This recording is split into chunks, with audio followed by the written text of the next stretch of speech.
मुख्यमंत्र्यांचंही आवाहन आहे की दोन्ही ठिकाणी निवडणूक बिनविरोध व्हावी. शिवसेना उद्धव बाळासाहेब ठाकरे पक्षाची भूमिका काय आहे या दोन पोटनिवडणुकांसंदर्भात? एक लक्षात घ्या, माझ्या माहितीप्रमाणे आज शिवसेना पक्ष प्रमुख उद्धव ठाकरे हे विधिमंडळात जाणार. तिथे कदाचित सर्व प्रमुख राजकीय पक्ष महाविकास आघाडीतले त्यांच्याशी त्यांची चर्चा आणि त्यानंतर तो एकत्रित निर्णय घेतला जाईल. जेव्हा मुख्यमंत्री म्हणतात की निवडणूक बिनविरोध व्हावी, यातला विरोध हा शब्द फार महत्वाचा. नक्कीच अजितदादा पवार यांच्याविषयी आमच्या मनामध्ये एक सद्भावना, सहानुभूती त्यांच्या कुटुंबाविषयी आहे. पण मुख्यमंत्र्यांनी चर्चा केली पाहिजे, हे पहिलं.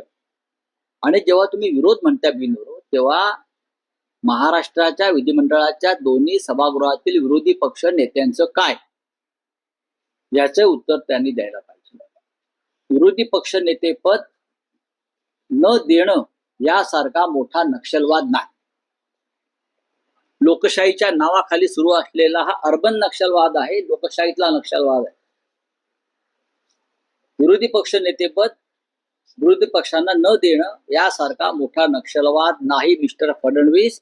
आणि हे जर तुमच्या नेतृत्वाखाली होत असाल तर तुम्ही या नव्या नक्षलवादी चळवळीचं नेतृत्व तुम्ही करता, हे काढायचं नाही.